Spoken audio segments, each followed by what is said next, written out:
Welcome my dear student. अभी आप देख रहे हैं mathematics Rajendra concept of mathematics. जहां मिलते हैं आपको हायर मैथमेटिक्स से रिलेटेड अनेक टाइप का वीडियो। और अभी हम डिस्कस करने वाले हैं लीनियर अलजेब्रा का बेहतरीन टॉपिक होमोजेनियस और नॉन होमोजेनियस।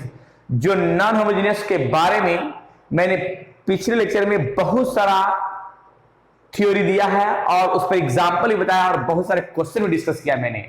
और आज होमोजेनियस सिस्टम का फॉर्म कुछ बताने वाले हैं जो आपके एग्जाम के लिए बहुत ही बेहतर साबित होंगे। राइट, होमोजेनियस सिस्टम क्या है?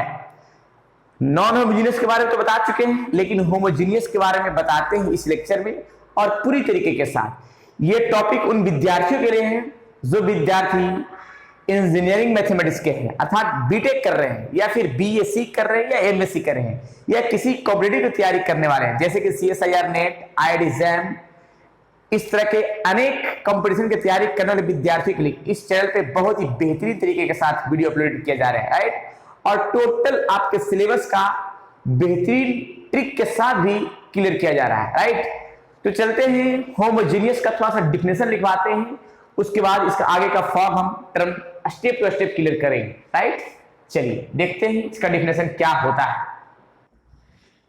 तो डिफिनेशन में क्या है कि ax equal to 0 is called homogeneous system where 0 is null matrix।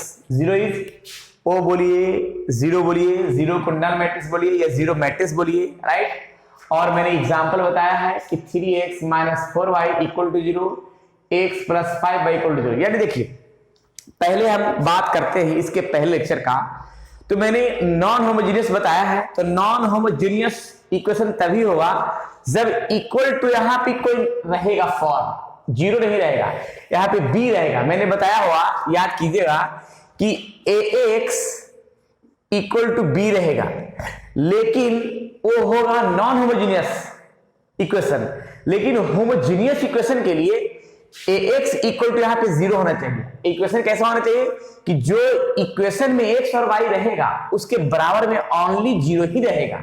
ठीक है, और 0 रहेगा वो फंक्शन क्या होगा? होमोजेनियस होगा। लेकिन अगर 0 के अलावा कोई नंबर रहता, 5 रहता, तो समझ जाइए कि फिर वो नॉन होमोजेनियस में गिनती आ जाएगा। राइट, मैंने पिछले लेक्चर बहुत सारा बनाया है, जो विद्यार्थी नहीं देखे होमोजेनियस नॉन होमोजेनियस का वो जरूर देख लेंगे, ताकि उससे भी कुछ अनुभव होगा कि क्या होता है उस फॉर्म में।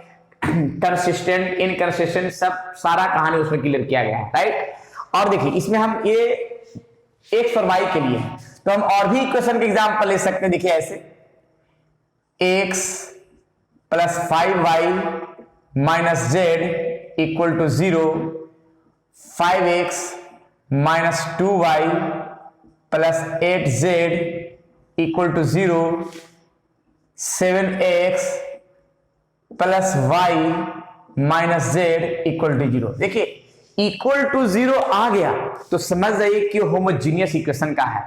इक्वल टू कहीं भी फॉर्म में 0 के अलावा 5 आ जाता है, 6 आ, 7 आ जाता है, तो फिर नॉन होमोजेनियस गिनती आएगा। ये सभी को पता है। राइट, और ये होमोजेनियस का डिफिनेशन में कि ax इक्वल टू 0 का फॉर्म होगा, वो होमोजेनियस फंक्शन होगा। जिसमें मैंने ये भी बताया होगा, क्या देखिएगा कि इस फॉर्म में अगर हम बात करें तो आगे का फॉर्म हम ऐसे लिख सकते हैं। जैसे अगर a इससे हम निकालना है तो a हम क्या निकालते हैं, इस पार्ट में a का फॉर्म जो होगा वो x का कोफिशिएंट होगा। राइट, और y का कोफिशिएंट होगा, जो मेरा a का टर्म में होगा। फिर देखिए कैपिटल X जो होगा वो होगा भाई क्या, तो x y होगा। राइट, अब यहां पे जो बराबर में जो b होगा वो b हमेशा क्या होगा, 0 ही होगा होमोजेनियस का पार्ट में, क्योंकि ये फॉर्म a और x और इक्वल टू जो b है वो क्या होना चाहिए, 0 होना चाहिए, 0 मैट्रिक्स में। देखिए इस तरह का फॉर्म, इस तरह में इसमें भी आइए, अगर चाहते हैं इसको हम मैट्रिक्स के फॉर्म में, तो a बराबर एक मैट्रिक्स में लिखते हैं जो x का कोफिशिएंट और y का कोफिशिएंट और z का कोफिशिएंट। राइट, ये हो गया a, और कैपिटल X बराबर जो होगा वो होगा x y z, और इसके बाद जो b होगा वो b का जो फॉर्म होगा 0 0 0, जो बराबर के साइड में रहता है। जिस फॉर्म को लिख सकते हैं a और x को मल्टीप्लाई करने पर इतना आ जाएगा, राइट। और बराबर में जो b है वो 0 है, इसको 0 लिखिए, या तो b बराबर 0 लिख दीजिए, राइट। ठीक है, तो इस तरह का जो फंक्शन है वो होमोजीनियस फंक्शन का फॉर्म होगा। क्लियर है? तो होमोजीनियस फंक्शन जो सामने है, पहचानने का डिफिनेशन है सामने, क्लियर कर लीजिए। अब थोड़ा सा इसका हम सॉल्यूशन ऑफ होमोजीनियस इक्वेशन का फॉर्म लिखवाते हैं आगे का टर्म, राइट। देखिए सॉल्यूशन ऑफ होमोजीनियस इक्वेशन का कुछ स्टेटमेंट है, कुछ लैंग्वेज के रूप में लिख देते हैं, उसके बाद समझा देंगे लाइन बाय लाइन, क्लियर हो जाएगा। देखिए इसका फॉर्म मैंने लिखा है क्या है, if the system ax equal to b, मतलब ये फॉर्म इस कंडीशन में रहेगा, x equal to b of n linear equation in n unknown is known as the system of homogeneous linear equation if b equal to 0। मतलब homogeneous equation होने के लिए b मेरा क्या होना चाहिए, 0 होना चाहिए। जैसे a मेरा लीनियर इक्वेशन का फॉर्म हो गया ax इक्वल टू b, जिसमें होमोजीनियस का फॉर्म तभी होगा जब b मेरा क्या होगा, 0 होगा। तो b अगर हम 0 करते हैं तो thus the above equation reduced to ax equal to 0, यानी जब b 0 हो गया तो ax इक्वल टू 0 आ गया। ये मैंने फॉर्म जो मैंने लाया है जो सामने दिख रहा है, एग्जाम्पल मैंने बताया है, डिफिनेशन में भी क्या है कि x equal to 0 for such a system matrix A and augmented matrix A such that B, मतलब A argumented B are same as, so that rank of coefficient matrix A, यानी A का rank निकालना है, ठीक है। जो argumented matrix are equal, जो argumented matrix है, जैसे मैंने A argumented B का रैंक और A का रैंक, ठीक है, अगर दोनों सेम आता है, इक्वल आता है, क्लियर, तो टर्म जो है कंसिस्टेंट होगा और वो होमोजीनियस इक्वेशन का फॉर्म, यानी लास्ट में लिखे hence A system of homogeneous linear equation is always consistent, यानी जब इक्वल होगा तो ये कंसिस्टेंट क्या होगा, ये इक्वेशन कंसिस्टेंट कहलाएगा। क्लियर? अब सवाल है कि ये कंसिस्टेंट तो होगा, दोनों इक्वल होगा, तो हम इसमें एक फॉर्म है, एक ट्रिवियल और नॉन ट्रिवियल, जो क्या होता है उसका एग्जांपल के साथ हम क्लियर करते हैं, ठीक है। आगे का फॉर्म आगे बढ़ाएंगे, चलिए इसको नोट कीजिए, आगे बताते हैं trivial solution. Next trivial solution. अब ट्रिवियल सॉल्यूशन क्या है, इसका भी थोड़ा सा फॉर्म हम दिखाते हैं लिख करके डिफिनेशन के साथ, तो ज्यादा बढ़िया होगा और क्लियर भी होगा, राइट। इसका डिफिनेशन क्या है लिखते हैं, देखिए क्या लिखा गया है, capital X equal to 0, that is x1 equal to 0, x2 equal to 0, dot dot xn equal to 0, अर्थात कैपिटल X जब 0 है तो उसके अंदर वाला पार्ट सभी क्या है, 0 ही है, जो अलग से बता दिया है। Is always solution of given system of equation, this solution is called trivial solution of zero solution, right, जिसमें से argumented A argumented B का रैंक या A का रैंक जो है n नंबर के बराबर अगर है तीनों का, ठीक है, तीनों अगर बराबर आ गया तो ये टर्म क्या कहलाएगा, ट्रिवियल सॉल्यूशन कहलाएगा। अब सवाल है कि जब तक के इस पर एक क्वेश्चन नहीं दिखेगा, जब तक एक प्रैक्टिकल नहीं करेंगे, जब तक कि थ्योरी का डिफिनेशन क्लियर नहीं होगा, तो हम एक क्वेश्चन से क्लियर करते हैं, ज्यादा बढ़िया होगा। देखिए एक क्वेश्चन दिखाते हैं तो क्लियर, देखिए मैंने क्वेश्चन दिया है 2x minus y equal to 0, x plus y equal to 0। तो पहले हम इसमें एक फॉर्म अपनाते हैं कि इसको सोल्यूशन करने के लिए एक फॉर्म को हम स्टार्ट करते हैं, कैसे, a आर्गुमेंटेड b, कैसे लिखेंगे इस फॉर्म को जरा देखिएगा। सबसे पहले तो हम एक टर्म अपनाते हैं मैट्रिक्स फॉर्म में कि x जो है, x का कोफिशिएंट और y का कोफिशिएंट मैंने लिख दिया, x और y कोफिशिएंट, राइट। फिर उसके बाद b मेरा है, यहां पे देखिए पहले तो मेरा क्या है कि ये जो फॉर्म है इसको ऐसे x y और यहां पे इक्वल टू यह मेरा b है, जिसमें से ये तो हो गया a और ये हो गया x, ये हो गया b। अब सबसे पहले हम a का निकाल लेते हैं, देखिएगा a बराबर जो है इसका रैंक का फॉर्म 2 माइनस 1 1। अब यहाँ पे इसका हम रैंक का पोजीशन सेट करना चाह रहे हैं, देखिए कैसे कैसे सेट करते हैं, पॉइंट टू पॉइंट क्लियर करते हैं। तो पहले हम एक काम करते हैं कि 2 से मल्टीप्लाई करते हैं, इसमें इसको लाके घटाए थे, 0 की संख्या नीचे बढ़ाना चाहिए, देखिए R2 में 2 से मल्टीप्लाई करना है और R3 को घटा देना है। तो कैसे करते हैं? सबसे पहले एक काम करते हैं कि यहाँ पे 2 है, -1 रहने देते हैं। 2 से मल्टीप्लाई किया, घटाया, 0 आ गया। 2 से मल्टीप्लाई करेंगे R2 में तो 2 है, इसको घटाएंगे तो -3, राइट, जो सामने दिख रहा है। अब इसमें कुछ और फॉर्म अपनाना चाह रहे हैं तो अपना सकते हैं, लेकिन अब देख रहे हैं क्या क्या कुछ टर्म बनने लायक नहीं लग रहा है। तो जब बनने लायक नहीं लग रहा है तो ए का रैंक मेरा रैंक क्या होता है कि नॉन जीरो रो, मतलब जीरो वाला पूरा तो है नहीं, तो अगर पूरा जीरो रहता तो सिर्फ एक ही रो बचता, और जो नॉन जीरो रो रहेगा वही रैंक कहलाता है। लेकिन यहाँ पे तो दोनों नॉन जीरो रो है तो रैंक मेरा 2 कहला जाएगा। और इसका अननोन नंबर मेरा कितना है? 2 ही है, तो यहाँ पे n बराबर भी है। अब ये फॉर्म अगर बराबर है, क्लियर, तो मेरा ये क्या है कि ये फॉर्म जो है ट्रिवियल सॉल्यूशन में गिनती आएगा। ठीक है, हालांकि ट्रिवियल सॉल्यूशन का एक पोजीशन हम और बताते हैं डायरेक्ट ट्रिक के रूप में।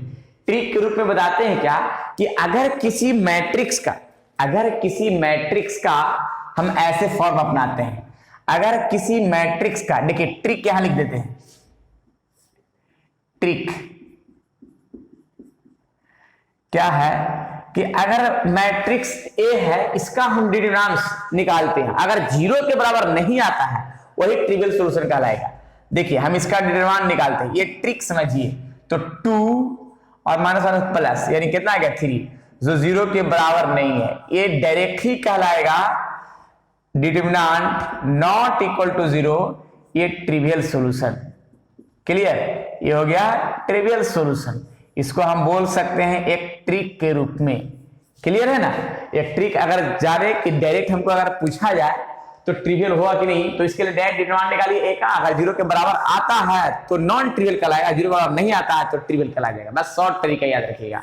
क्लियर, चलिए जो सामने दिखा वो सामने मैंने क्लियर किया, रैंक भी निकाल लिया, और यहाँ पे ट्रिवियल है या नहीं, तीनों बराबर आ गया तो ये ट्रिवियल कहलाएगा, बराबर नहीं आता तो नॉन ट्रिवियल कहलाता, ये आगे टर्म बनता।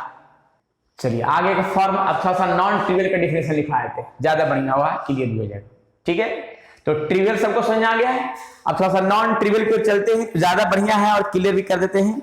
नॉन ट्रिवियल सॉल्यूशन,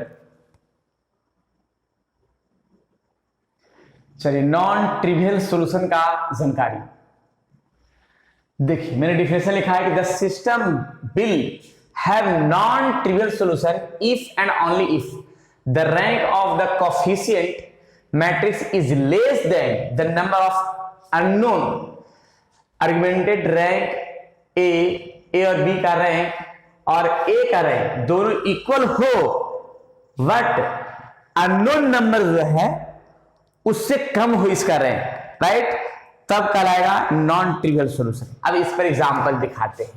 एग्जांपल जब तक के नहीं चलेगा जब तक के दिक्कत ही दिक्कत है। तो एग्जांपल किसी भी थ्योरी को सेट करने के लिए एग्जांपल बहुत जरूरी है। देखिएगा यहां पे मैंने क्या लिखा है कि 2x - y = 0 और 4x - 2y = 0। सॉल्यूशन करते हैं, सॉल्यूशन का प्रक्रिया अपनाते हैं।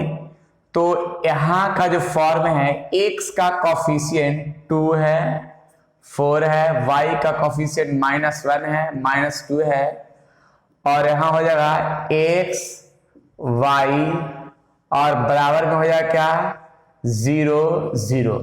अब इसका थोड़ा सा फॉर्म देखना चाह रहे हैं क्या कि a बराबर है 2 है, -1 है, 4 है, -2 है। अब यहां पे हम इसका रैंक निकालते हैं। रैंक निकालते हैं तो रैंक जो है 0 की संख्या नीचे बढ़ाना है, तो ऊपर से हम 2 से मल्टीप्लाई करते हैं और इसमें घटा देते हैं। तो R2 में घटाना है, लेकिन 2 से मल्टीप्लाई करके ही घटाना है।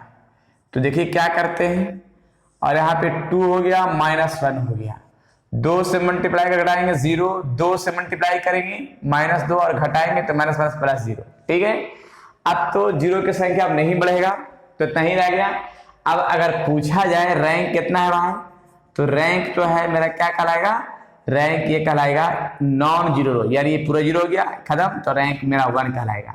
अच्छा, अब एक चीज ध्यान रखिएगा कि इसमें रैंक जो है आर्गुमेंटेड ए बी का रैंक जो है रैंक ए के बराबर है, इक्वल टू 1 है, लेकिन अननोन नंबर से कम ही है। अननोन नंबर 2 है एक्स बाई, तो उससे मेरा क्या है, कम है, कम ही होना चाहिए।